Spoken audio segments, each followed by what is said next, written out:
Start recording and away we go. Okay, got it. So I grew up in Nevada, which is on the West Coast, right next to where I'm at in California. And I grew up in a little farming town. And I didn't start necessarily with music. Probably like all of you, I from the earliest age I had an ear. I just do you remember that age? You're like 5, 6, 7 years old, and you realize that there are people who don't have an ear. Do you know? Remember? I remember my entire family. We were singing "Happy Birthday." I must have been 5 or 6, and just thinking, how can you not hear that? That's wrong. That all your notes are going in the wrong direction. And we had an upright piano in the house that was an heirloom from my grandmother, but nobody played. And I can just remember walking by and picking out tunes on it. And I was the musical kid. I was the only one in my family. And my parents tried to give me piano lessons, and none of it stuck. I just was not interested in practicing, but especially reading music. And we can talk about that later. I now can read music, but it is not natural to me. I have all kinds of opinions about notation and its issues. Um, but my first entry to music really started with computers. So I'm 52 now. I was born in 1970, and in 1982, when I was 12, they released the very first mass market computer. This computer called the Commodore 64.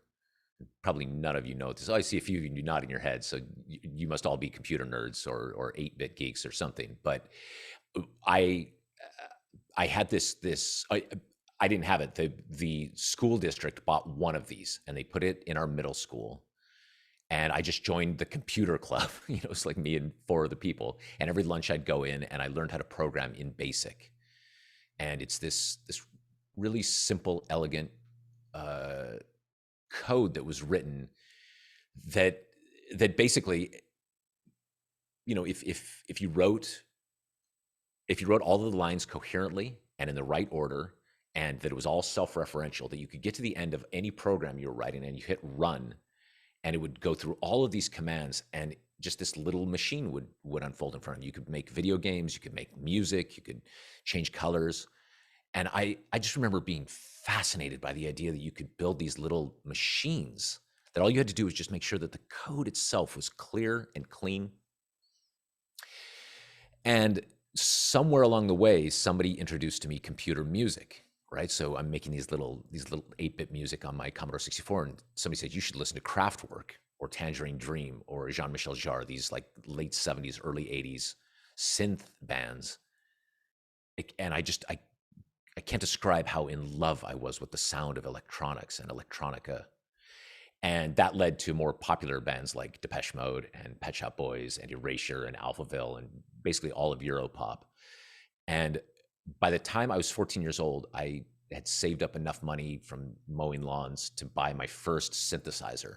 I bought this Ensoniq ESQ1, and later on I bought a drum machine and a little 4-track recorder. And I spent my entire high school just writing pop music, 80s pop songs, and also, I guess, what you would call film scores without films. There were a lot of albums that were almost ambient or like little journeys, electronic journeys that would take an hour. And I just wrote and wrote and wrote this stuff.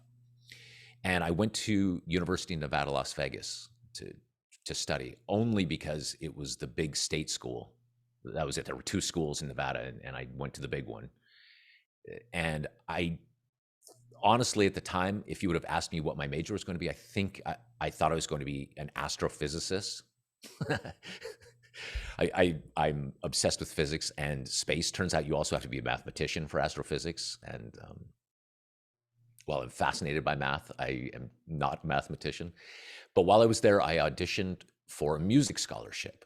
I remember hearing, God, they're giving out free money. You just go in and you play, and they'll give you money. So okay, I can do that.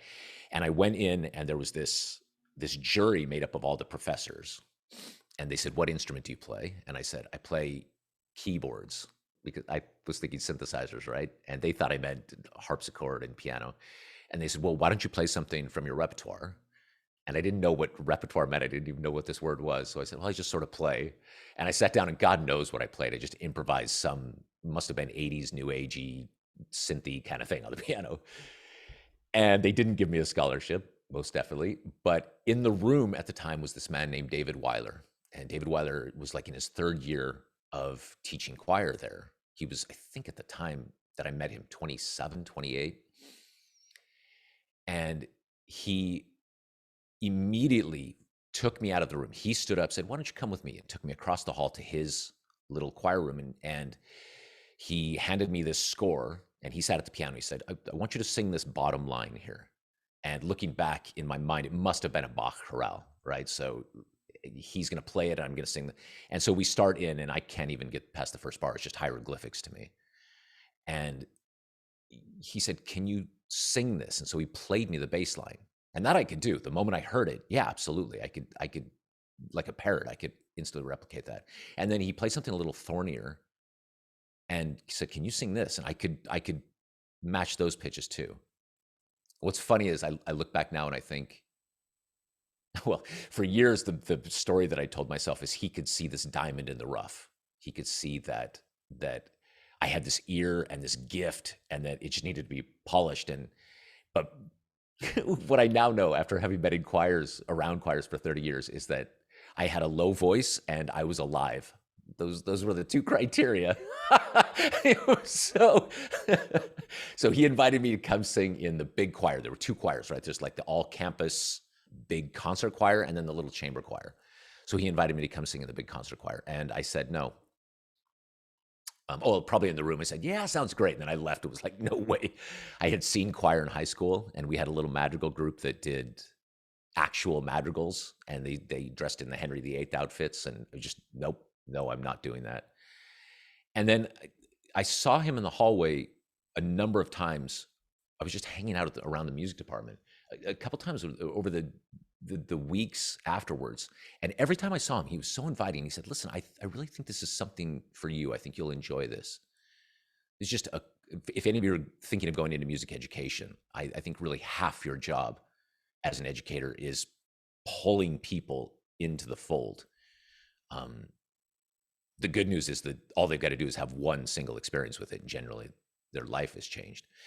And so I finally agreed, and I went in, and they had already been rehearsing for 10 days, 2 weeks. I don't remember how far into the semester we were. But, we did the, and the massaging the faces and giving massages left and right and all of this. And I remember standing there thinking, I've never been more embarrassed in my entire life. I just can't believe that adults would do this on a weekday. It's just mortified. And then he said, "All right, let's turn to the Kyrie." And I didn't know what a Kyrie was. I was raised not as an atheist, but just without religion. I had no idea what that even meant. And so I just looked over my shoulder. Okay, we're on page 10, Kyrie. And he steps up over the podium and then raises his hands, and boom. And it's the Kyrie from the Requiem by Mozart. And if any of you have sang it, it starts with us, right? The basses start the fugue. We sing Kyrie, and then altos. And of course, I couldn't read any of this. I'm just standing there in the room, I remember just trembling, like my hands were shaking. And then I do what I still do now when I hear music that really moves me. I just started giggling, just like, it's like in my body, that visceral feeling. And I had tears in my eyes, and I left that rehearsal a completely transformed person, the world's biggest choir geek. I didn't know what this was, but I knew I had to have more of it. It's funny because looking back, I think for years what I thought that it was a musical experience, right? It was that I was transformed by the music itself, by the counterpoint in 3 dimensions around me. But actually, I think the bigger truth is that it's the first time I felt part of something larger than myself. And I know every one of you has a piece like that and has an experience like that. That's why we're all doing what we do, is that connection to other people. And so I became the choir's social president, and I joined the men's glee club and any choir that would have me. And 3 years into my 7-year undergraduate degree, I was accepted into the chamber choir, this little chamber group. I don't know, Brandon, is that this group at Eastern Michigan? the high level group. Yeah, this is sort of the touring ensemble that does the highest level of performance that we can. Exactly. So it's, it's an achievement to get in, and it's kind of a mountaintop experience. And David had this tradition that he would, at the end of every year, with this little chamber choir, he would perform a different musical setting of this poem called Go Lovely Rose. And there were at the time maybe 5 or 6 settings, and he had learned this from his high school choir director. And so at the end of my first year, we performed a setting by American composer named Halsey Stevens, which is still far and away my favorite setting of this poem. And I remember, even at home concert, our final concert, where you stand and you hold hands, and everybody cries because it's the last time you'll ever see anybody until 2 months from now when you get back together. But thinking, I want to write my own setting of this and give it to David as his own gift, as a gift, just the most humble gift a student could give his mentor. And so I took my 4-track recorder and I tried to record myself singing all of the parts. By then I was starting to learn to read music. I had taken some music classes, and I could mostly write down what I wanted to write, but I didn't really yet understand harmonic spellings. And the piece is written in 6 and 7 sharps. I would never do this now, but so I had some friends help me with the spellings of how to spell the chords and the notes. And then at the beginning of the next year, I presented it to David, really not expecting anything. And David made copies of it and handed it out in class the next day, and we read through it. And I remember thinking that it was exactly like this little computer code that I'd been working on since I was 12, that if you just write all of the lines clearly and efficiently and gracefully, and that there's a coherence between all of them, that this flower unfolds in front of you.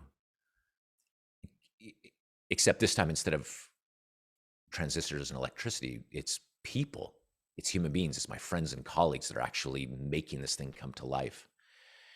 And I don't know if any of you are composers, but it's almost impossible to describe the experience of having you outside your body being brought to life in the hearts and lungs and souls of these other people. And I think I knew that day, this is what I was going to do the rest of my life. This is my vocation. It's my calling. I had no idea how one does this. If you can make a living as a composer, I just knew this is what I'll do. I have to do this. I couldn't imagine a life without it. So that's how I got composing. This was, by the way, 30 years ago. We premiered this piece at the ACDA Western Regional Conference in Hawaii in March of 1992. So almost 30 years ago to the day, my first piece was performed in front of the public. And that's it. That's we could talk about the rest of it if you're interested. Why don't we start with a question? Anybody have a question they want to start with? Great, Josh, go ahead. Yeah, I actually do have a question. So, in my research of you, I came across in your graduate studies you worked with John Corgliano, and I'm curious, especially because I primarily as a choral composer working with John Corgliano, who's primarily an orchestral composer. I'm curious what kind of influences that orchestral kind of work has had on how you approach choral music, and vice versa. It's such a good question, man. So, John, it's the only effective composition lessons I ever took. This isn't disparaging against all my other composition teachers, but John wasn't really interested in what I was writing. He didn't want to talk about, bringing in the piece that you're working on every week and tearing it apart or analyzing it. He knew that stuff is too personal, and that I couldn't see the forest for the trees, because it was so close to me. So we only ever talked in the abstract about composition. And really what we would do is we would sit with his scores, or sometimes Stravinsky or Bartok or Prokofiev or Shostakovich, and he just opened them, And oftentimes we'd listen to them and he'd just point things out. He'd stop and say, you see what they're doing here? You see how that relates to this? See how this? And it was such a beautiful way of teaching, because then I could take his ideas, these larger abstract ideas, and then apply them to whatever I was doing. So for instance, he's writing orchestral music. I'm mostly writing choral music, but it didn't matter. It was like the concept is the same and the application is the same. So I can show you, do you mind if I share my screen real quick, gang? Let's see. So if I do this, can you see this? Okay, so this is a piece early on that I wrote called Equus, E-Q-U-U-S, which means horse. This is an orchestral piece, but this was sort of using a technique that John taught me, because John liked to draw pictures of his pieces before he had written a note really of music. He wanted to build, like, what does this thing look like in pictures so that you know the structure of it. And this is what John really taught me, was I don't even know if importance is the right word. I would say that that structure is essential, that it's everything, actually.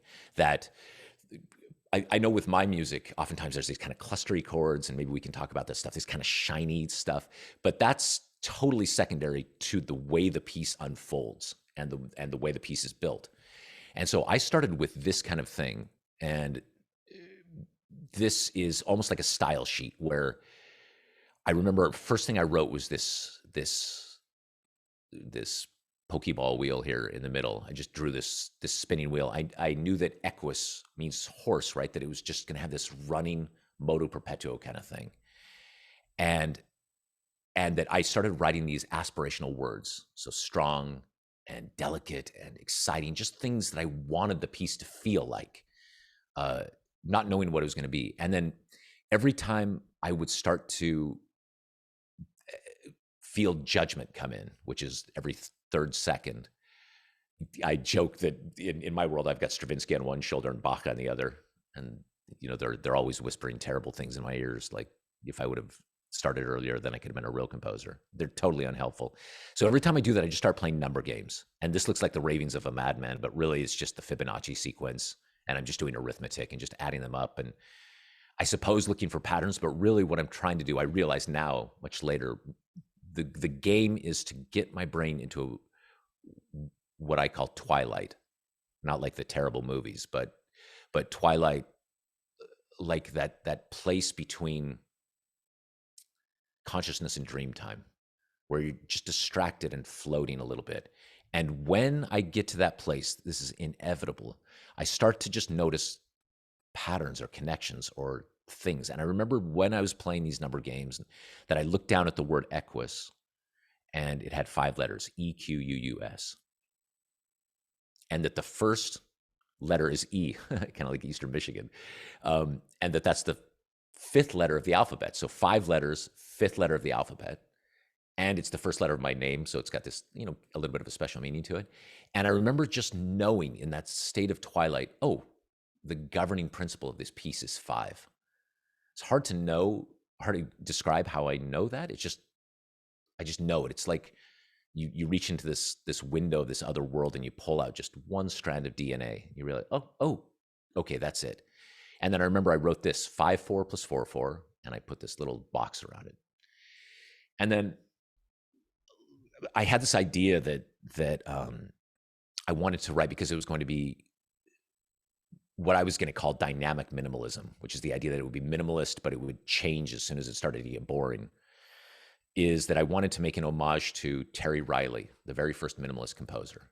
So he wrote a piece called In C that starts, I'm playing at a little keyboard here. It starts with C, and then there's like these little cells that then people come in and play it. It's just this it's what music historians generally consider the very first minimalist piece. So I knew that I wanted my piece to start that way. And then I had this little 5-note idea, this thing right up here that went, that was it. So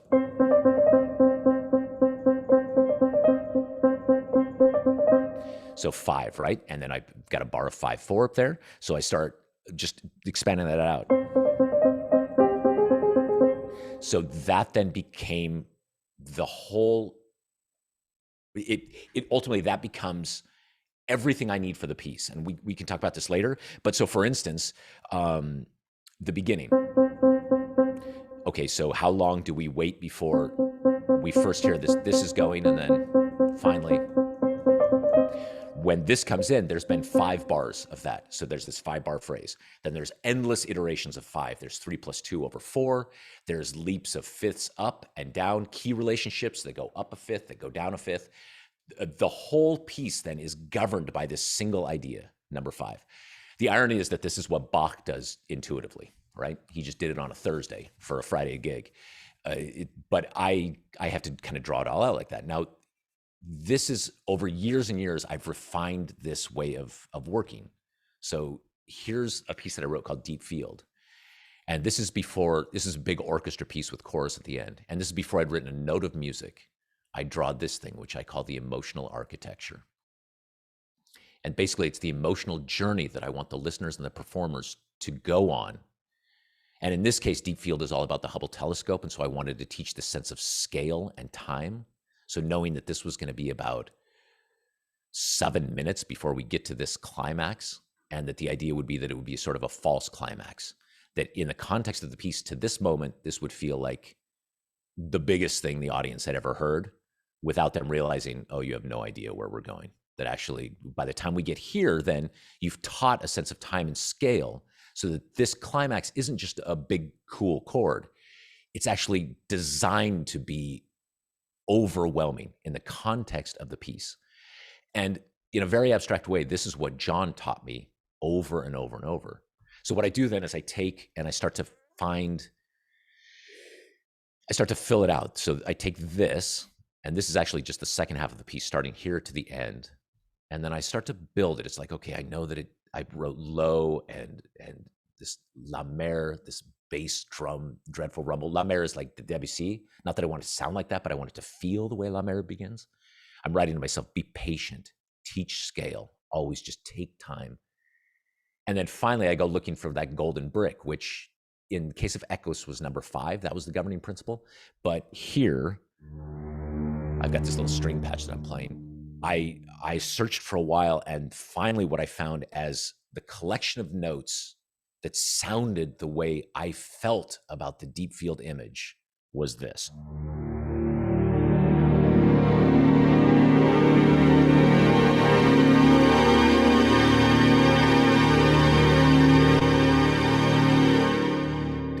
It takes a while to find that. Sometimes it comes in a couple of days, sometimes it takes weeks and weeks, but I remember finding that collection of notes, and basically it's just a harmonic minor scale, right?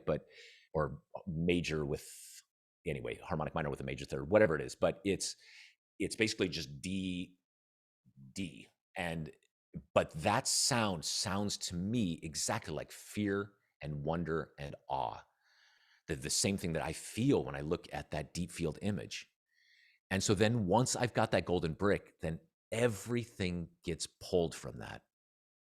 And I'll show one more example, gang, just while I've got this all up. So this is a choral piece that I wrote called A Boy and a Girl. And it started much differently. So I started this way with my little style sheet, just drawing these colors. And it's in 3 stanzas, stretched out on the grass, stretched out on the beach, stretched out underground. And I knew that I wanted to kind of create these 3 islands for each of the stanzas, and each one would have kind of a different color. This is young love. This is kind of warm, mature love. This is love even in death. And then I knew then that I wanted that life to echo in this small way, which ends up being the humming at the end of A Boy and a Girl. And then when I drew the emotional architecture for it, it just looked like that. And this for me it's not only nice to have over my writing table while I'm building the piece, just as a reminder of here I am, what needs to be built, but also all of this negative space, to remember that silence is the most important. It's actually the golden brick of this piece is silence itself. Anyway, sorry, I know that was a super long answer to a very short question, but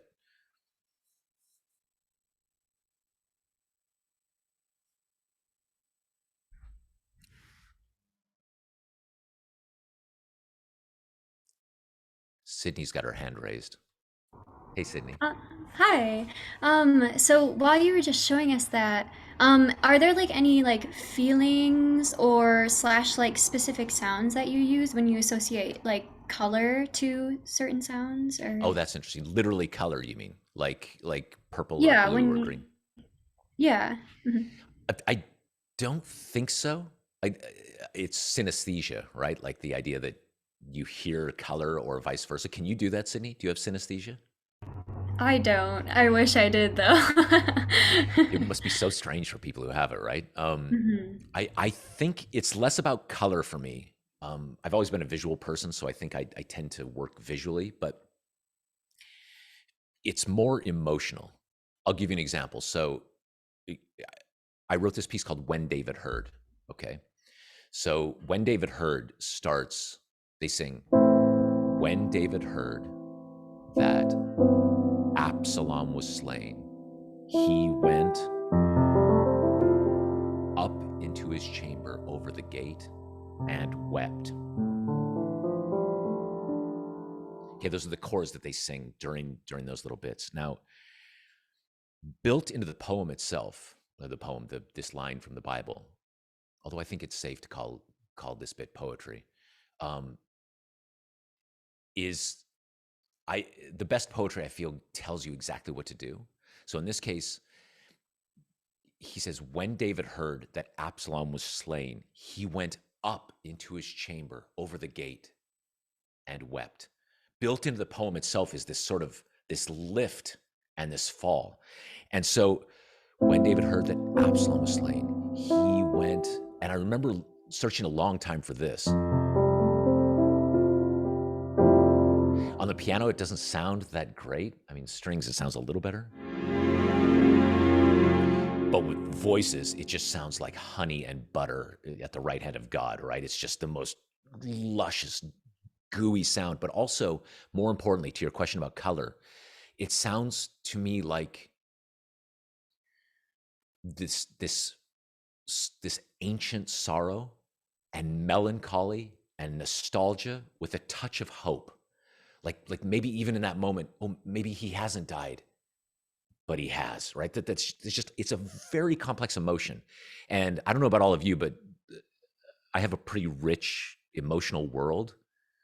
And the moment I try to speak about it, it becomes something else. The moment I try to express to somebody or put it in words, or even me saying nostalgia and melancholy, it's like, it's not that, it's actually, it's like there's no. And so what I do then is I look for that collection of notes. Yeah, that's it. That sounds exactly the way I feel. And then just as a tiny side note, Sydney, I know this has nothing to do with your your question. I'm really just rambling on, guys.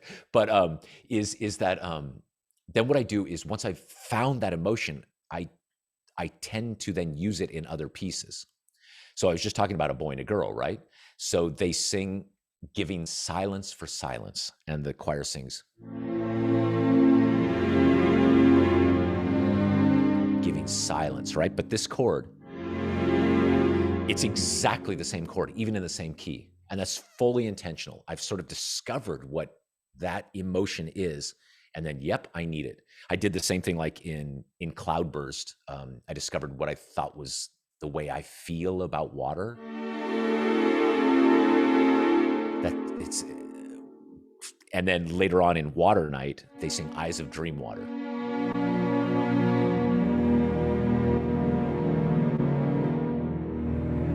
It's the same chord, just voiced differently in a totally different key. But it's, and I suppose I've got like 40 or 50 emotions or words that I've developed over the years that I can use here and there. Sorry, Sydney, I totally went off on a tangent. Guys, I promise I won't do this with every question. I realize we're going to get through 3 questions if I keep doing this. So Go ahead, Abby. So my question is about a piece like Luke's Orumque, how it's set for choral and then also instrumental. I'm curious as to what that process was like, and if that was always the plan to have it set for both, or if you started with one and turned it into the other, and kind of what that looked like. Yeah, so Luke's Orumque started as a piece for choir, and it was only ever going to be a piece for choir. And then a man named Gary Green came to me and asked if I would consider turning it into a concert band piece. I had written a few concert band pieces before that, original pieces, but there's not much like that in the concert band repertoire. There's more now, but especially back 20 years ago, if any of you have ever been involved in concert band, right? It's a lot of it's in 7/8, and there's a lot of drums, and it's very rhythmic, and there's not just a lot of this lush, almost cinematic kind of sound. And what was interesting is I sat down to make it, and the first thing you have to do is you really have to think about the key. So voices, right? Lux Orumque is originally in C sharp minor, and then eventually becomes C sharp major, which is just a nightmare key for most wind and brass instruments. I mean, like it makes it inaccessible to a whole slew of bands just because they've never even seen this many sharps, or in this case flats when the transposition happened. Anyway, it's just, you don't want that. So what I did is I took it up a half step. So just to try to give everybody a decent key that they could all play in. Not knowing at the time, each time I've done this, when I change the key, it has a dramatic effect on it. It's like the whole piece changes.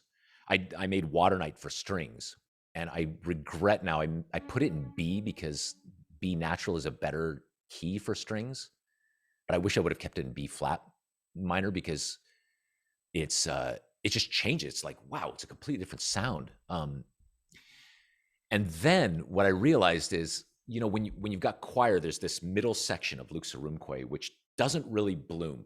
It kind of opens up and there's a place and then it comes back down. But with a concert band, you have all of this power on stage. And to not use it, it's a little bit like getting into a Ferrari and then just keeping everything in first gear. Everything feels small and it just doesn't feel like good writing for the ensemble. And so I had, at the time, was working on this musical called Paradise Lost. And it was about these angels that were battling each other in wings. And so I thought, okay, Lux Orumque, the angels sing softly to the newborn babe. I'll insert into the middle of Lux Orumque this massive chorus from Paradise Lost. So there's actually like 12 bars in the instrumental version that aren't even in the choral version, that I made that just trying to use the instruments on stage for what they were intended to be used for, if you know what I mean. I'm not sure I would make that decision now. It's effective. It totally works, but it really, really changes the nature of the piece.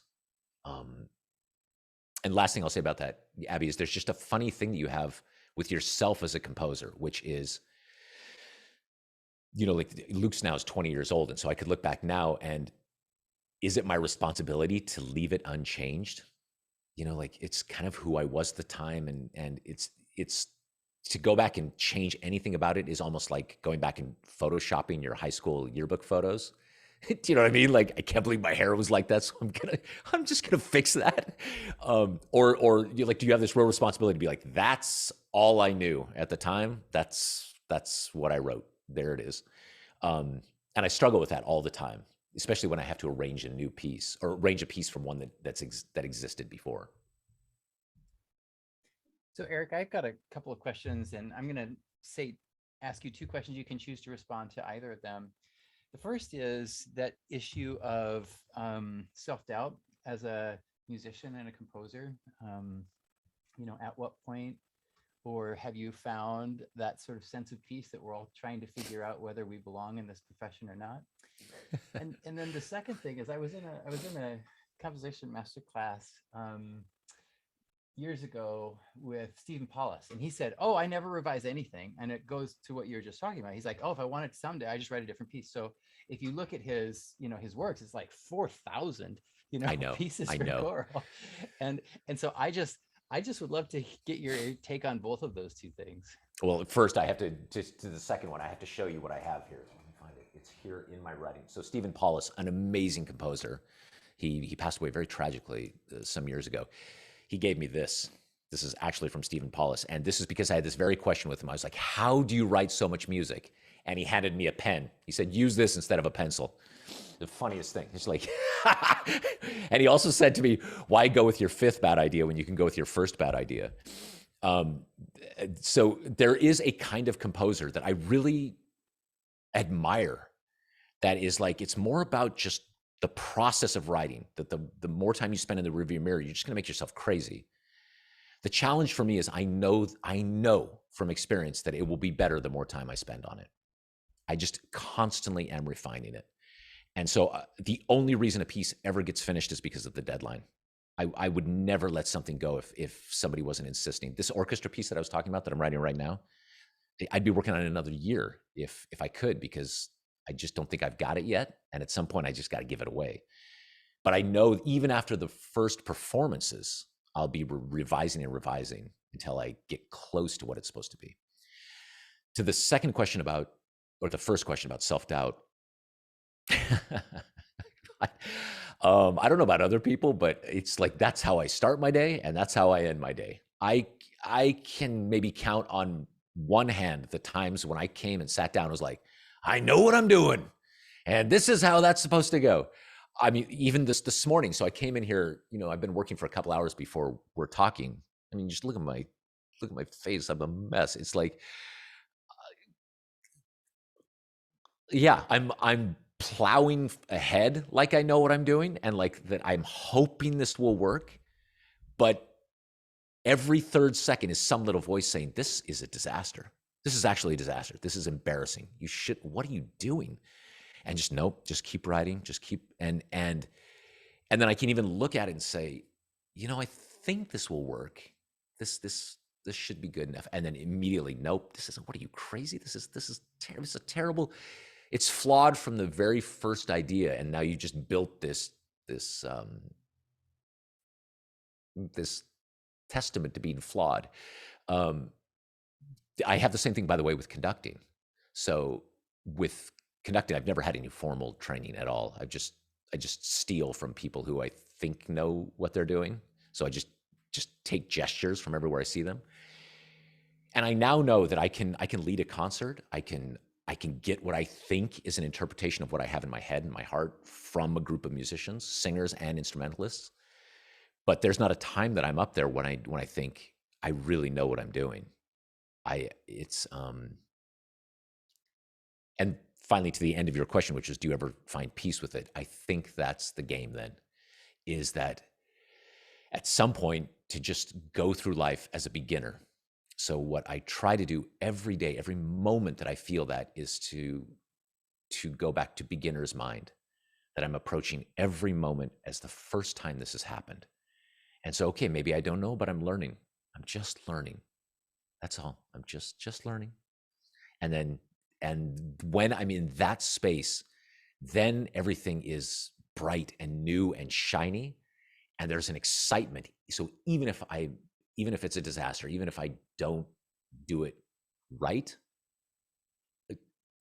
I'm blossoming as a human being, which I think is probably what me 30 years ago knew when I started down this. I'd like to think the better part of me knew, okay, this is going to take a while to polish off the rough edges, but here's your journey. Cool. Thanks for sharing that. Troy, I see your hand. Okay, so I'm on behalf of this question, but if you wasn't Eric Whitacre, how would you describe that person in their music? Wow. That's a profound question, Troy. So I'm not me. I'm looking outside at this person and saying, how would I describe this person and how would I describe the music? Yeah.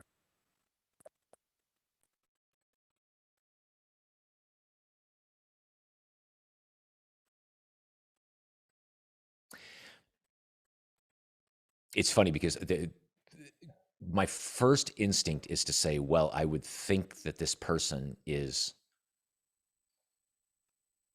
earnest and compassionate and gentle and is aching to do good. And And there's a kind of integrity in every single note that he writes that isn't about him, it's about something much larger. But what's funny is I think that's how I think about myself. I actually think your question, which is really important, is how would I actually see me?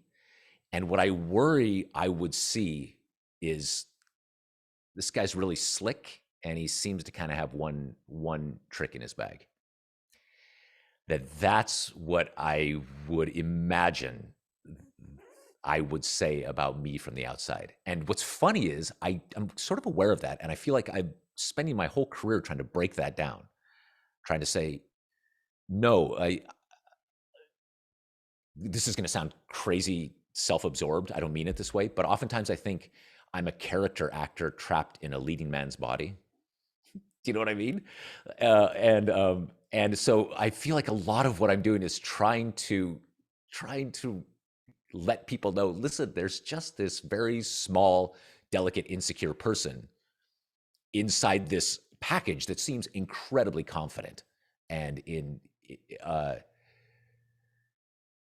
this is really good, Troy. Troy, after we're done here, maybe we can talk for an hour and you can help me through this. you just sort of, this is all I'm going to be doing for the rest of the day. So I need you now, Troy. You just opened a can of worms. It's a great question. Claire, I see your hand. All right, so I've got a couple questions. The first one is, with composing Lost in Paradise and Fly to Paradise, that has a lot of that synthesizer music in that. Yeah. So I just kind of wanted to know, like, what was like going back to kind of the roots of that? What was that feeling like? Oh, thank you. You know, it's so funny because it's called Paradise Lost. That's the name of the musical. And what's funny about it is just, I've been talking with a number of people lately and they've been saying, what's going on with that? Have you thought about? So there's a part of me that's kind of reawakening to it and thinking, I need to get back to that. So basically it's this, that the root of it was, I had just moved to Los Angeles. So this was 1998. And I made friends very quickly with this guy named David Noronha, who was an actor, and we're still such great friends. And David and I started talking about what we wanted to do together. And so at first we thought we're going to make a film. So he'll write it, he'll act in it, I'll write the music. But then that started to morph and it became, no, we'll make a documentary and I'll learn how to use a camera, and just like dreaming.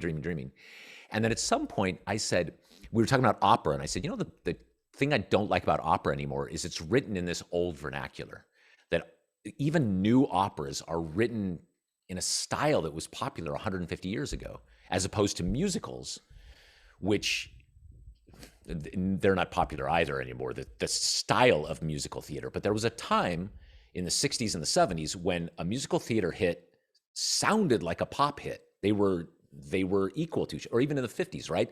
There was no separation between those two. And I said, wouldn't it be great to write an opera that was in the language of our modern times? And at the time, it was just, for me, it was all about electronica and raves. Do any of you even know what a rave is? Yeah, so just basically it's just a huge EDM party. But what I thought then, I thought we had the idea of a lifetime, which was that we're going to write a rave opera. And basically, I wanted to write something with the integrity of Benjamin Britten's Peter Grimes, with the electronica of all the house music that I loved, and all the techno at the time, and all of these DJs music that I loved, but give it integrity, right? So instead of just beats, every beat meant something, right? Instead of just samples, every sample was connected to this, every rhythm, that it all added up. So we worked for a few years on Paradise Lost and doing this, and it was all inspired by Japanese manga and anime and taiko drumming. And we were going to take the John Milton Paradise Lost and turn it into a comic book version of what happened to the children of those characters in Paradise Lost. It was this whole thing. Then we presented kind of what we had at this ASCAP musical theater workshop. And basically the jury was like, I don't know what I just saw. It's super compelling, but what is this, right? Because really, I look back at it and I was like, what were we even doing? But on the jury was Stephen Schwartz, who wrote Wicked and Godspell. He's just a master of musical theater. And he became a mentor and then later on a close friend. And he said, have you considered making this a musical?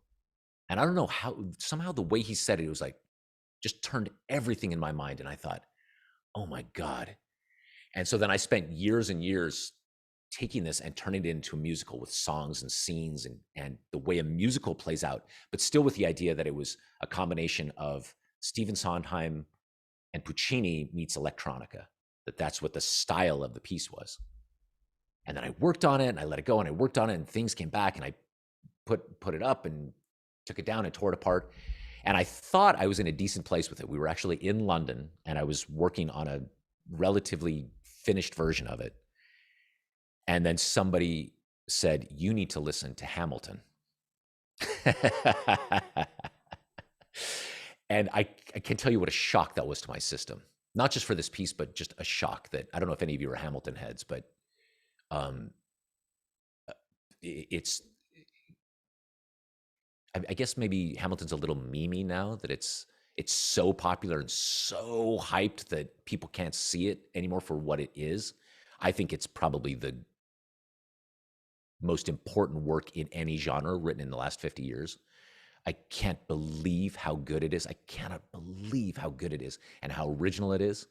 Anyway, so I remember hearing Hamilton for the 6th or 7th time and was like, okay, I'm going back to the lab. So I just started tearing things apart. And so now Paradise Lost sits in all of these little pieces where, nope, I want to rebuild it with this new direction that Lin-Manuel has shown is possible. Anyway, that's the long history of Paradise Lost. Thank you. And the other question that I had was based on like the harmonic progressions that you have and just like the chords that you have. Do you think in a traditional Western harmony, or is there a different area where that harmonic idea comes from? It's a good question. The best way I can explain it is, remember how I was trying to describe these emotions and saying the moment you put a name on it, it becomes something else? I remember when I first learned about music theory, right? And that you've got, say, let's 1 and then 5. 1, right? That was tonic, dominant, tonic. 1, 5, 1. Until somebody gave me those names, I think the way I thought about it was, right? Like that's how I would have expressed it. And even then, the moment I verbalize it, it becomes something else. But I think we all know internally what that is, right? And I don't like traditional Western music theory because the way that it's built is that I think everything has a function. So for instance, I think a theorist would tell you that this, and then that the reason that does it, the reason this wants to go here is because the 4th wants to resolve to the 3rd and the 7th wants to resolve to the root, right? I actually do not think that's true. I don't think that's true. I think we've put names on a thing that actually is describing something that is much deeper than what we're, and it really bums me out when we all have to suffer through music theory at the university level, because I think our body is repulsed by it because it's there are certain minds that love this kind of thing, that are good at putting names on things and deconstructing. But I think for a lot of us, it's that what we start to do is it moves us further from the truth. And for me then, perfect example. Okay, so this piece that I'm writing, this orchestra piece, it's a tribute, an homage to Bach. This is the 300th anniversary of the Well-Tempered Clavier. And so the very first, this thing, what I'm doing is I'm taking all of those chords and then I'm stretching them into oblivion. So it starts this way, the orchestra plays.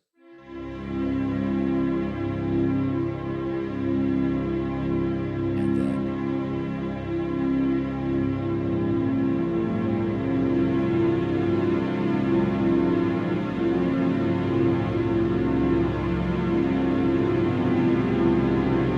you get the idea, right? But what I love about slowing it down that way is then those notes that we think have function don't have function anymore.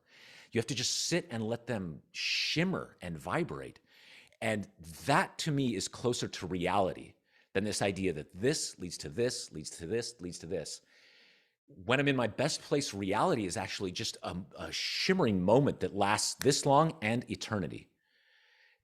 I think we have this incomplete perception of time, and that every time we try to codify it, that we give seconds and minutes and 151, that actually we move further from what's actually happening. So sorry, that is the that's the very California answer, Claire, to your question. Selma, why don't you go ahead and ask your question? By the way, I don't know if you're all on a schedule right now. I can stay longer if you can. I realize I'm just taking so much time with each of these questions. So if No, in truth, Eric, we've got all the time. Our class doesn't end until 2:50.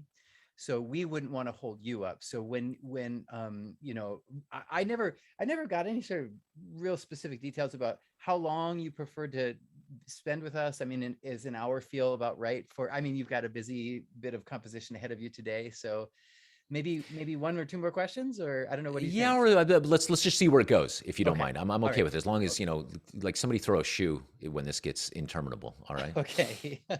All right, go ahead, Sal. Hello. So my question is a little bit broader. At this point in your career, do you still feel points of burnout? And do you have a process to combat that and kind of revitalize your passion and motivation? Yeah, I really do, Selma. So, and first and foremost, it started with, well, it didn't start, but I've never experienced it like I did during the pandemic. That it's suddenly just making music made no sense to me, especially the kind of thing I do, which is write acoustic music for people to sing and play. And then when nobody can sing and no one can play, it's like, what does this even mean? And so there's that kind of burnout where you just feel distant from it. Like I can't find the blood in the muscle anymore. And then there's the burnout, which is just, there's a pressure. I realize actually that the burnout comes from generally artificial pressure. And the pressure for me, I don't know if any of you can put the name on what the pressure is for you. It's not even the deadline. I'm worried that I'm going to let people down. So I'm an oldest child. And so I always want to do the right thing. And I see all the oldest children nodding their head. And I never want to disappoint people. That's my biggest fear. But I'm not always that aware of it. But what I do know then is, like, even with this Bach piece, right? Okay, so here. Already I can feel in my mind people who are going to hear that and be disappointed. Either that I'm doing the same thing I always do, or that it's not an original idea, or whatever. The truth is, none of those people care. Everybody's the star of their own movie. Everybody's having their own big life. They don't care. But for me, that fear of disappointing then becomes pressure, which becomes burnout. So then I don't want to do it anymore. And what I found is that every time I feel that thing, if I can go back to the purest form of what I do, which is just being in love with music. And oddly, the reset button for me is Stevie Wonder. That if I can just put on Stevie Wonder loudly and just be there with Stevie, it's like there's just this exuberance and joy. Do you know what I mean? It's like, it's just pure joy. I feel the same thing with Jacob Collier, and I would tell this to Jacob. Jacob's stuff is so meticulous. It's so like crafted, right? It's so perfect that actually what I'm looking for is kind of rough edges. And half the time when Stevie Wonder was in the studio, it's him playing all the instruments, you know? So it's crazy. It's like, look what I can do. You feel this all through the first 20 albums. And that's the kind of thing. And when I go back to that and I just play along with it, or I sing along with it, or I dance, or I move, it reminds me, oh, that's the burnout is from this artificial thing, but actually the core of the thing is still glowing really brightly inside of me. Just have to get back to that love for it. Thank you so much. Yeah. Go ahead, Austin. Sure. So I know you've stolen some gesture from some conductors here and there, and from a composition standpoint, you obviously make some references to other composers such as Bach most recently, but who are you stealing or being inspired by currently from your contemporaries? Oh, currently, that's really interesting. You know, the truth is I do not really listen to modern classical music. I can't even remember the last time. And I certainly can't remember the last time I heard an original work for chorus. I mean, it's been years and years. And so I'd say, if anything, what I'm stealing from is film music or video game music or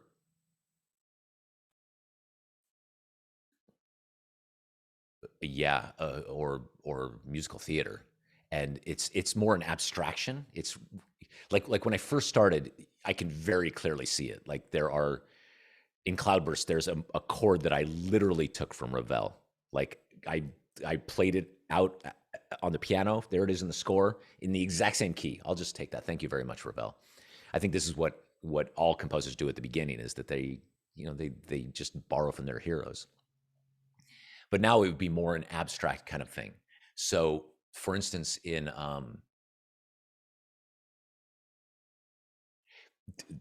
like, boy, how do you even describe it? So have you guys seen Dune? Okay, so in Dune, there's the when she's singing, right? And then Hans normally would do this boom, like this big thunder drum, right? But in Dune, there's a couple times where you go, and then it goes like, and the orchestra sort of rolls like this crashing wave. And I remember when I heard that, I was like, oh my God, that's a different way to arrive at a moment. You can kind of arrive, instead of like jazz hands, right? You can arrive more like 1,000-pound block of butter, and it hits a bar line that's 25,000 degrees hot. That's like, right? This thing just melts. And then, so the climax that I'm going to have in the piece that I'm writing right now. So it comes up, we've got this. And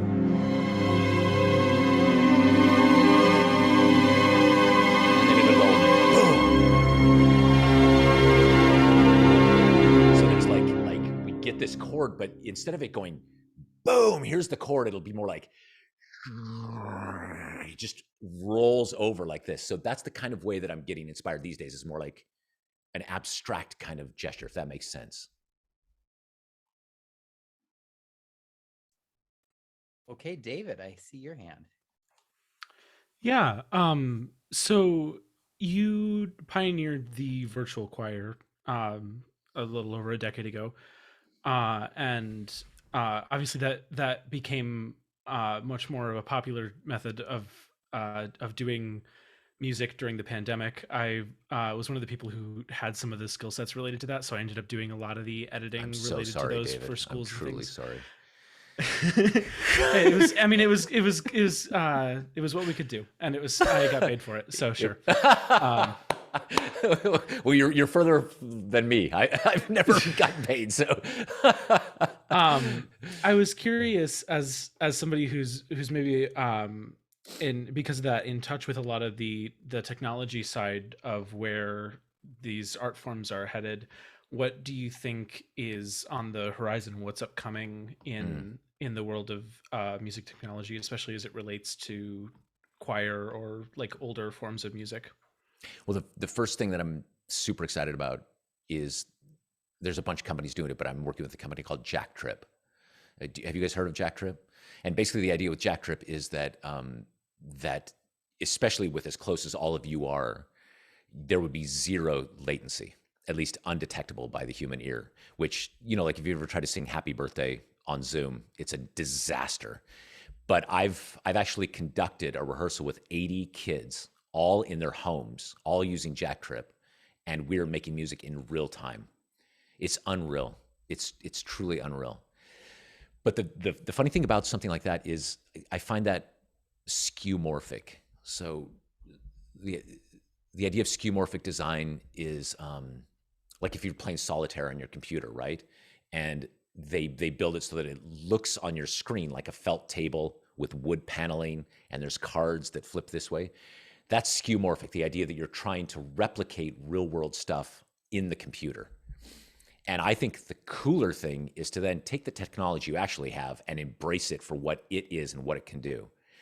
And I actually don't see anybody yet in our space doing that kind of thing. And it would become a rethink of what a choir actually is. Do you know what I mean? Not that it's better or improving on it, it's just different. That if we're going to use technology, then it's like the piano, right? So a couple hundred years ago, somebody invents the piano.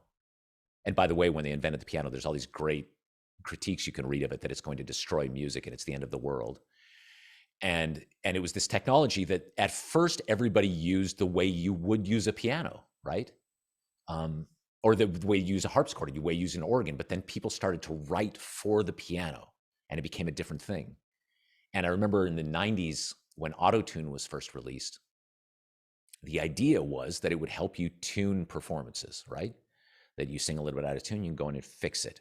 And then about 10 minutes after it got released, they broke the machine. They took and Cher was the first one. Do you believe in, right? And just like, what happens if you take and tune it so that you sound like a robot? And now I think you could argue that if you look at the top 50 hits worldwide, 90% of them are robot singing. They're like auto-tune doing what it shouldn't ever have done, right? So I'm kind of looking for what that thing is for choir and how to make the new thing that's not just skeuomorphic. Does that answer your question, David? Yeah, and then I had one other quick one because I was curious. You were talking a little bit about how the chords you were envisioning them when you were playing them with the string patches sounding different than the piano, and then it does with a choir. When you're composing for choirs, what are you listening to? Like, what sounds do you use? How do you get as close as you can so that you know what it's going to sound like, or how does it translate for you in your head? It's a good question. I try to get away from the keyboard as quickly as possible when I'm composing, because two things. One, I find that when I am at the keyboard, I tend to write for my hands and not the instruments. And I feel like I can always hear it when I've written for my hands or when I've written for the actual people up there. It's better when you write for the people. And the other thing is that the more time I spend away and just trying to hear it in my head. So like with this Bach piece, I can't tell you how many hours. It must look like I'm just doing nothing, just walking or moping around or laying on the couch and just trying to hear it in my head. I know from experience that I won't get it right. It won't be exact. I'll show up at the first rehearsal and be like, oh God, okay, that doesn't work at all. That doesn't sound at all like I thought it would in my head. But the writing is much better if I'm conceiving it here. And then I also tend to come up with more interesting solutions, I find, if I write it that way. Thank you. Yeah, thank you, David. Matt Cook. Well, thank you for being here. First of all, I think if just in case you have to run away any second now, I just want to summarize for all of us that you are very much one of us. We need to send you something like this, a little Block E.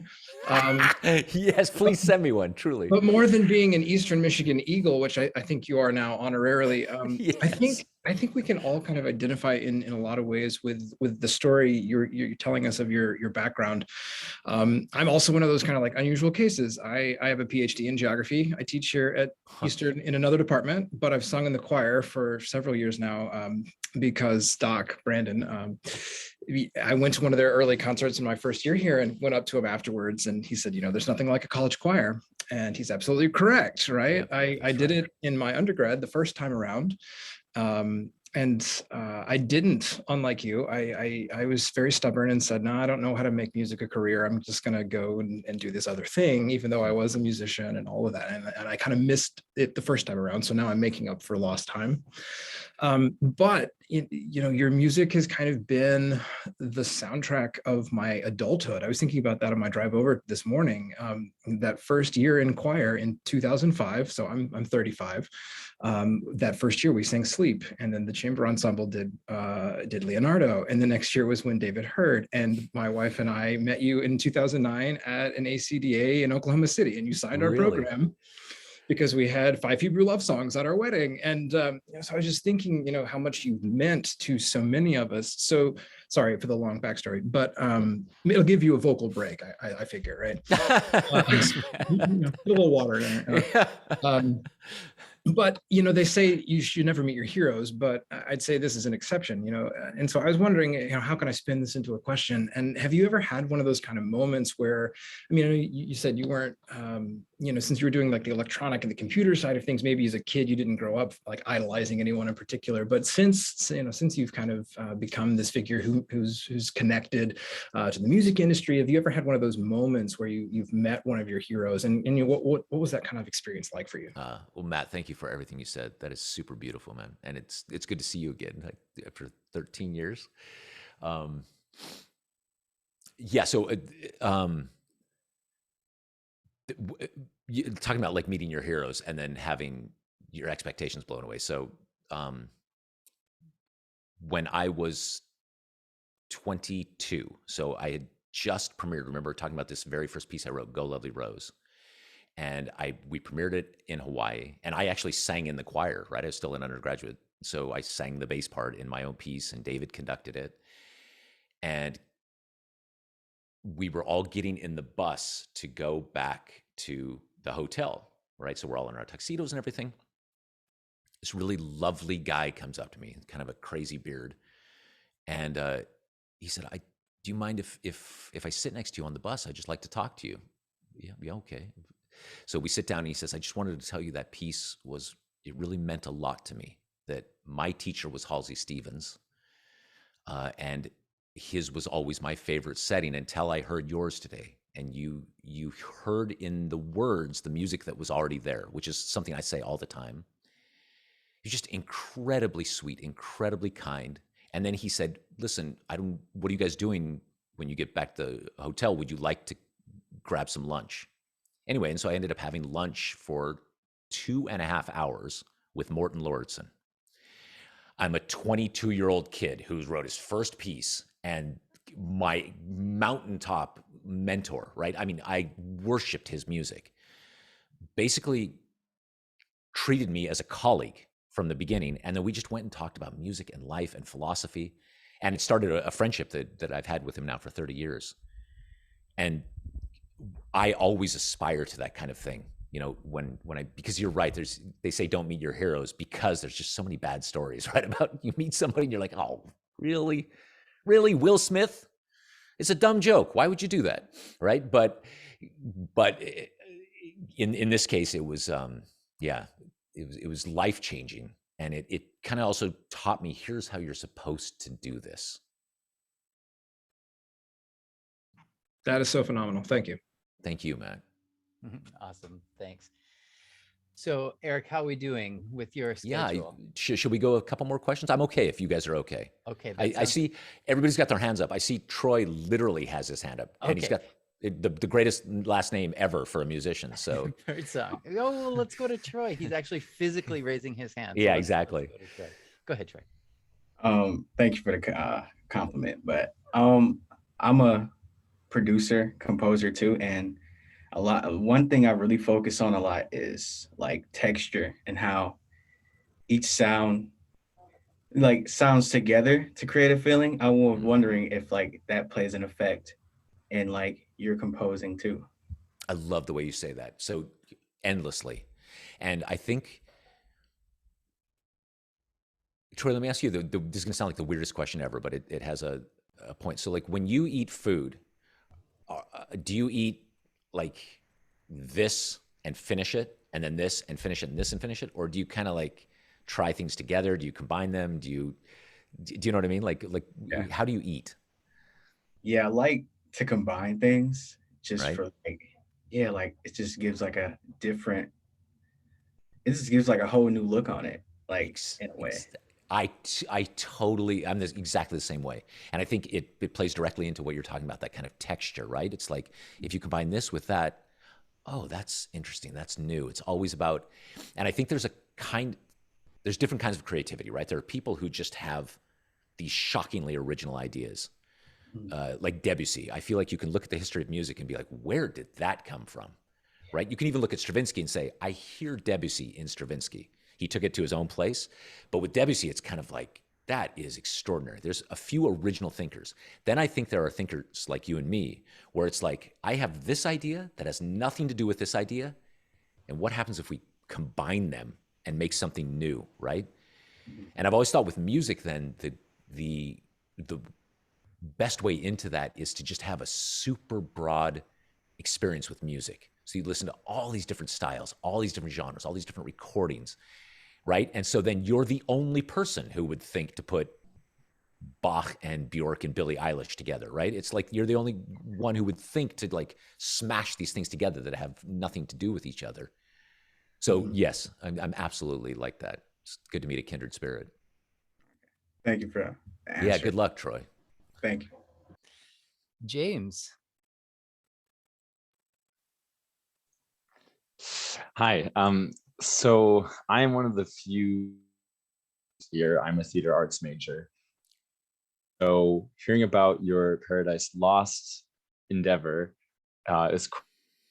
I just really wanted to know if with that, when that process, like when that the production seat and like production, everything like that, were you directly involved on set, like watching the actors rehearse? Like probably not all the time, but like, or was it sort of like you wrote the music and then you sort of kind of let it sit in? No. So James, you cut out a little bit here and there, but I'm pretty sure I understood your question. So it was worse than that. So I started off with my friend David, and we're writing the music in the beginning. And I was at every rehearsal, right? I want to see the actors. I want to see them. I also conducted summer stock theater for several years, and I just loved being in rehearsals, even if it's just drama rehearsals. I find it infinitely fascinating. I find actors incredibly fascinating. They take this line on the page, which is unlike music, right? Where you're being very specific about what you want with dialogue. It's like, this could go 1,000 different ways, and to see how people turn that into magic.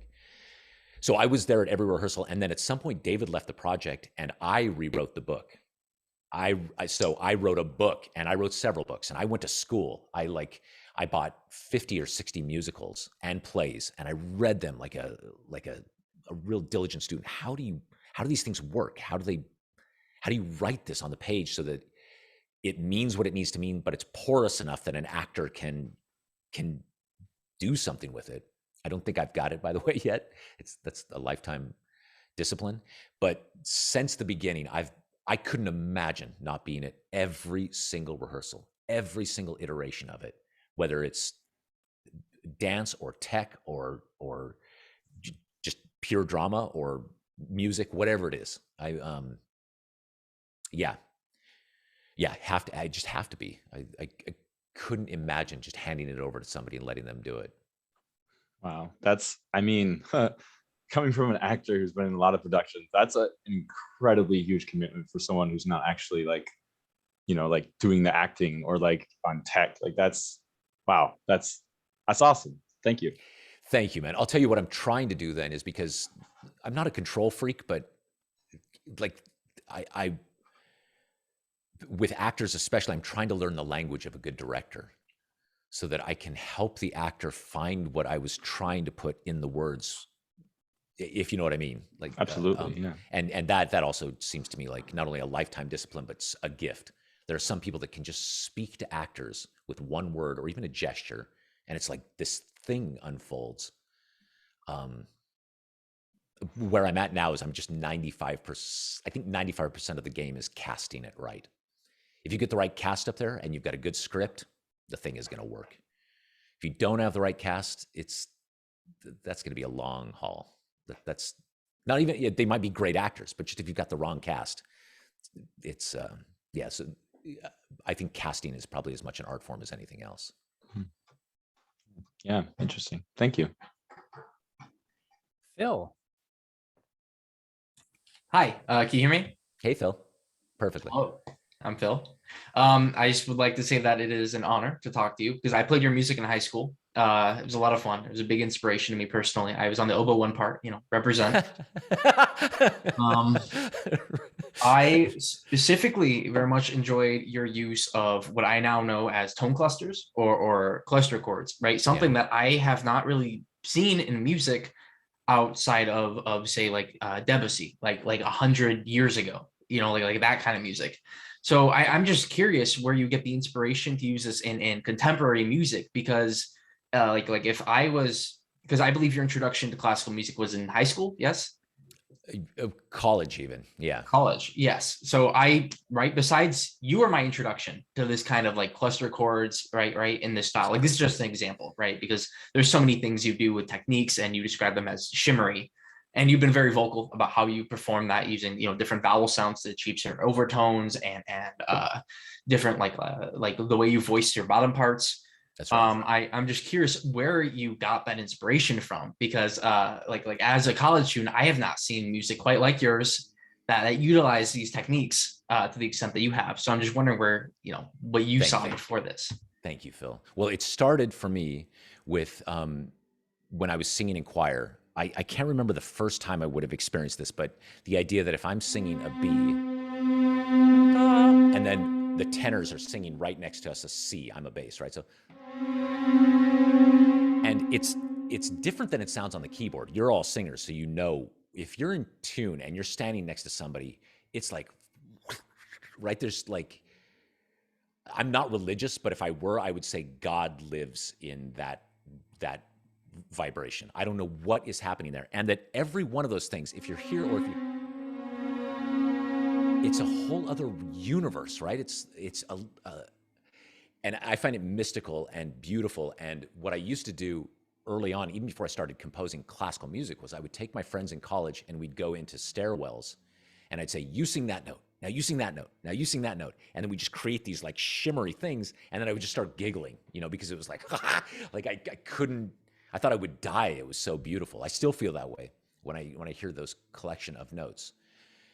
But I don't think it had occurred to me that it could be part of a classical composition. And then my best friend in the world, Charles Anthony Silvestri, who is a poet now, and we've worked together on Sleep. He wrote the poetry for Sleep, and Lux Arumque, and Leonardo Dreams, and Sacred Veil, which we did recently.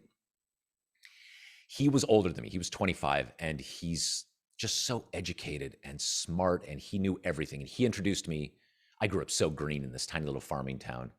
I knew nothing, so he introduced me to Indian food and sushi and Chekhov. And I just remember every day Tony would just casually mention something to me, be like, oh, that changed my world and blew my mind.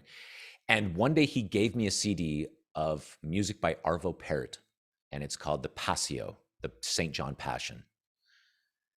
And if you go and listen to this, by the way, if any of you want to have a truly transcendent experience, go and listen to this piece, Passio, Passio. But if you do, promise me this, you will listen to it from start to finish without interruption. Turn your phone off. It's 70 minutes long. It's in a single key until the last 2 minutes when it changes keys. And follow along with the text because it's all in Latin. It's all happening in super slow motion. I can't tell you how beautiful this piece is. But Arvo Pärt was the first guy who would end there'd be a final cadence, and it would be, something like,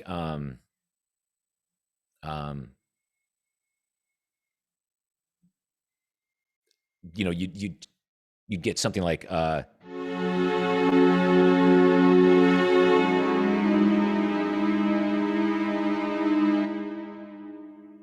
and that's it. Like it doesn't, we're so used to hearing that thing resolve, right? And Arvo Pärt in Passio, over and over and over, sits on these dissonances and then just lets them evaporate.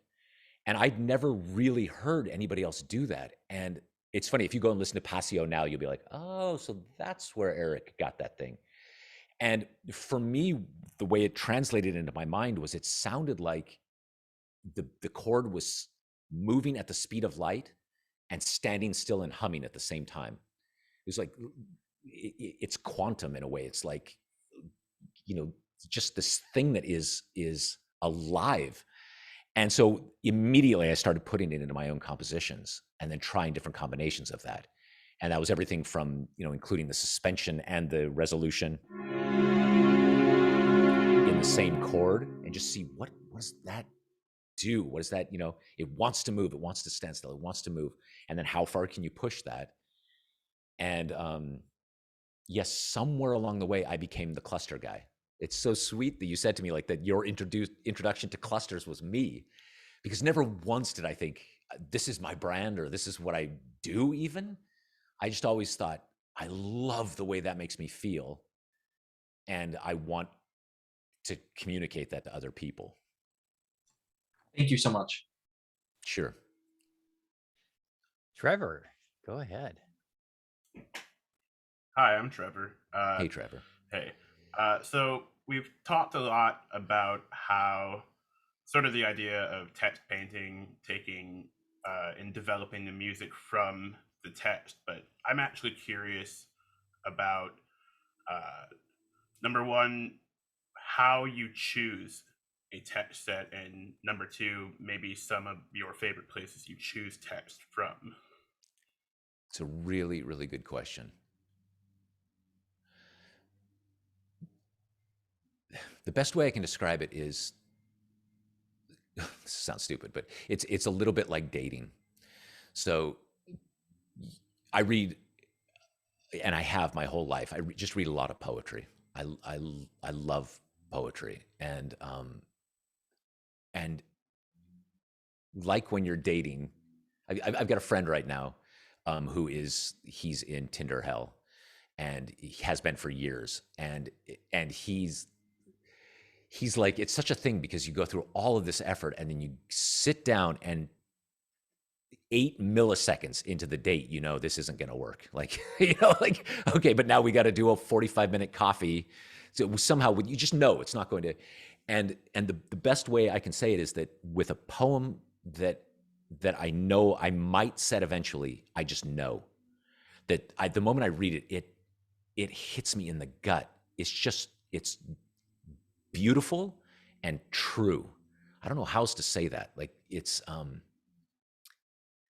like, I remember this. So there's a exquisite poem by E.E. Cummings called Maggie, Millie, Molly, and May. And it's just about these 4 girls that go down to the sea, and each one of them learns a lesson. And of course, it's a metaphor or an allegory for life and the way different people move through life. But the last lines of the poem are, for whatever we lose, like a you and a me, it's always ourselves we find in the sea. Okay, so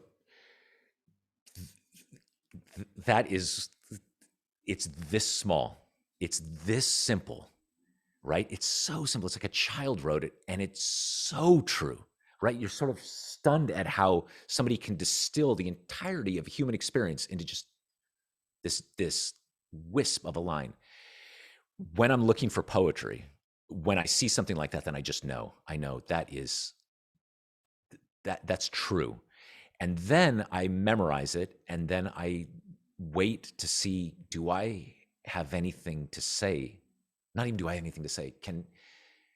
Remember how we were talking about dialogue before, how when you write like dialogue for actors, that there, in a way, it has to be, you have to write dialogue that's porous enough, right? That you can say a line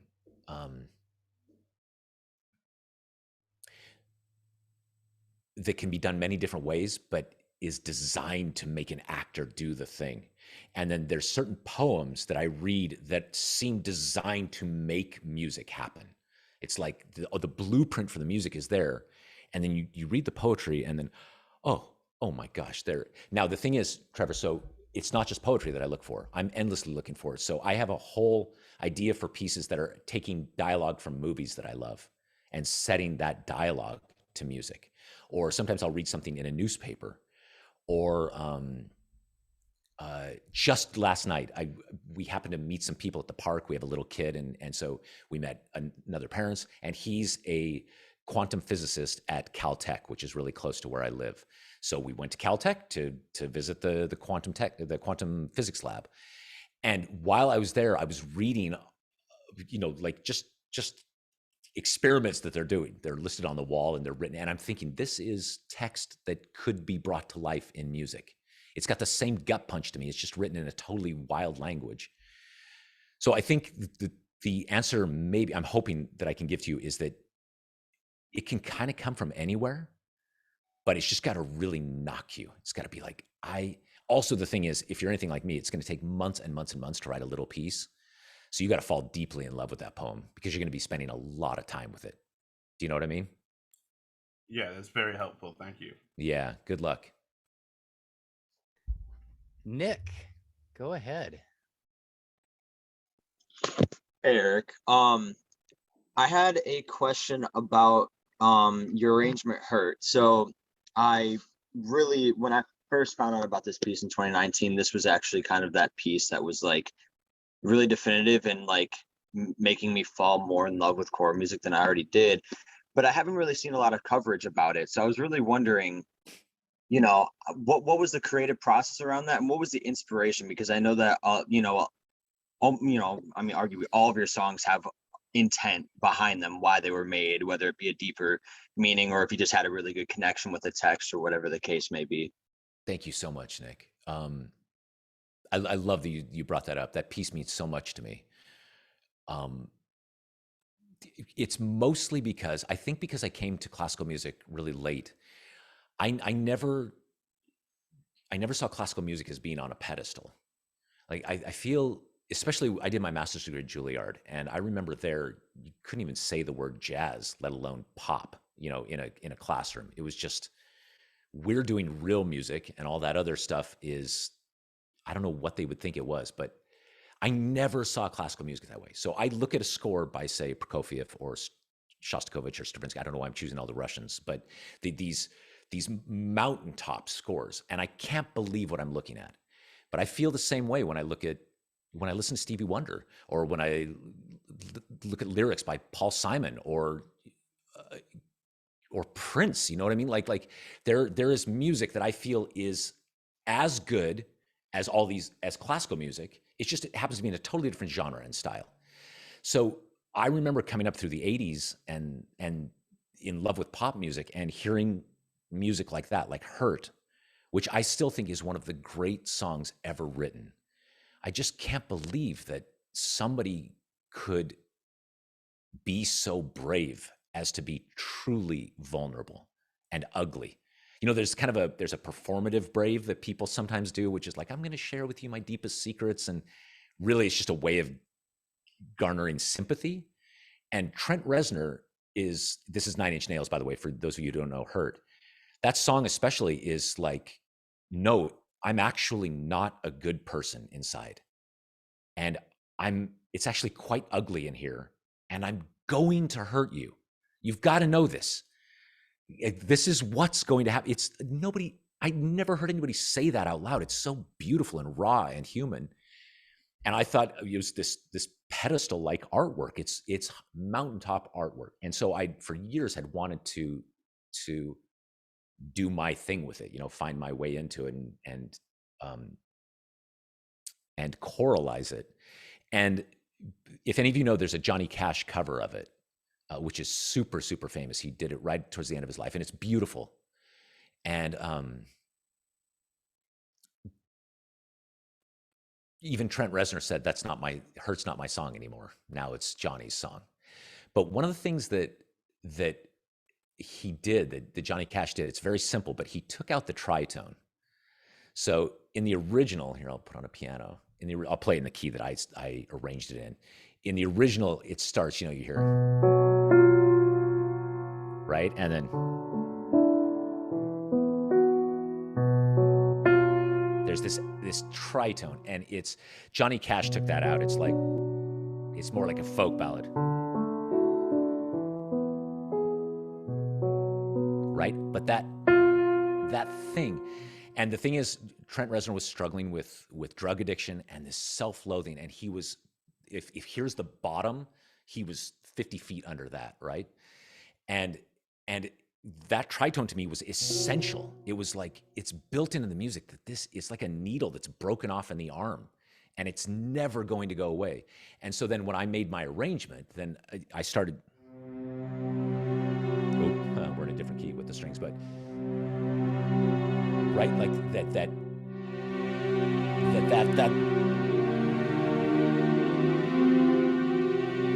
that becomes the governing principle. In fact, that's my golden brick for the whole piece, is that tritone that so I love the idea of making it beautiful. I find that the lyrics themselves are quite beautiful and elegant, but never letting go of and in fact that tritone dissonance, that's the last thing you hear. Everything drops away and it just fades to nothing with the sopranos and altos. Thank you so much. Yeah, thank you. Okay, Sean. And Sean, forgive me, we should probably make this the last question. I'm now looking, it's at 12 o'clock my time here. I'm having lunch with I've got a 1.5-year-old kid. So my wife and this is one of the advantages of working from home. Go for it, Sean. Hopefully this will be a short question. Might sound stupid, but do you think about the duration of the piece when writing it? Like, do you have a process for deciding how long or short you want the piece to be? You know, I always start thinking I'm going to write a pretty short piece. Like, that's always what it is in my mind. And typically, although nobody really holds you to it, but when you write a commissioned work, they tell you it needs to be between 6 and 8 minutes long, something like that. But I've rarely held true to what the initial commission thing was. The piece kind of has a mind of its own, right? As you start to build it. Like, I remember when David Heard, when I wrote that, all the other settings of that text, which come from the Renaissance, were 4 or 5 minutes long. And I thought that's what it was. It's only a single line of poetry. And mine ended up being 17 minutes. And so sometimes it just needs to be more than it is. Even this Bach piece, I think they wanted a 5-minute orchestral piece, and I think we're probably closer to 8 at this point. I really don't know. Yeah, it just is what it needed to be. Last thing I'll say about that, just because also we've got at least one actor here in the room, is that I always marvel. I mean, I marvel at especially network TV. They don't have to do this so much anymore with Netflix. It can be 50 minutes or it can be 55 minutes an episode or an hour 5. But network TV, like if you go back and watch West Wing, it has to be 42 minutes and 35 seconds, period, because they're going to sell ad time. And so you look at every episode and it's like, how in the world do they cut and write and build these things to be exactly this time? It's mind-blowing to me how they're able to do that and still make these things work. Eric, thank you so much. It has been such an honor. And much like Matt, you have been the soundtrack to my career. And it has been such a pleasure to get this opportunity to get to know the person behind the music. Thank you so much for your humanity. Very quickly, Josh has a question that we end every reflection with. And I guarantee this would be very short. Here we go. Very short. So sorry to keep you any longer, but Not at all, the question we ask every member of our choir, which you obviously now honorarily are, is if you were to be one household item, what item would you be and why?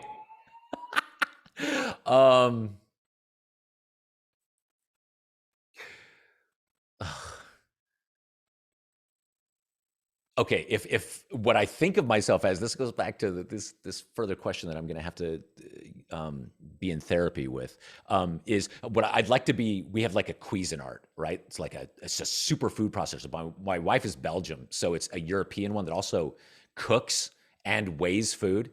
So it's useful and brilliant and dazzling and efficient and elegant. That's what I wish I was. but I have a feeling I'm probably my heating pad. That I kind of moan a lot and sort of flat. And, I'm really worried that's the right answer. Oh my gosh, that's too funny. God. That is too funny. Thank you so very much, Eric, and we'll look forward to programming more music and seeing you at the next conference. And if you're ever in Michigan, please let us know, and we'll move heaven and earth. Brandon. Well, that's exactly what I was about to say. Is I don't know how we do this, but let's just figure out a way to make this happen in person. Yeah. Totally, completely. Come and work. So nobody graduate. Yep. And but I'd love to come to the university at some point. I don't know how we do that, but let's see what we can put together. Yeah, we'd love to. Meg and I have been talking actually for years. It's gone on, but it's going to happen soon. So thank you Brandon. so much. We're so glad to have spent this time. Be well, everybody. Thank you. Bye, Brandon. Bye-bye. Choir, thanks for everything, and don't hesitate to decompress. We all owe Emily Beggs the hugest thank you. She's the person that got Eric Whitacre to come to. So thank you, Emily. That was just awesome. Of course. So much I never fun. thought I would win some sort of drawing or anything, but it worked out. So I'm This glad is I so did. cool. Somebody's got to win. I won one thing when I was in Boy Scouts. It was a little outdoor cooking thing. You're going to win something. You may as well be Eric Whitacre. So, or a outdoor cooking kit. So have an awesome day, everybody. And I know that I've been gone a lot in and out. So if you need me, just reach out to me, and I'm going to be still in and out in Ohio and New York a little bit, but just let me know how I can help you. Okay. Auf Wiedersehen.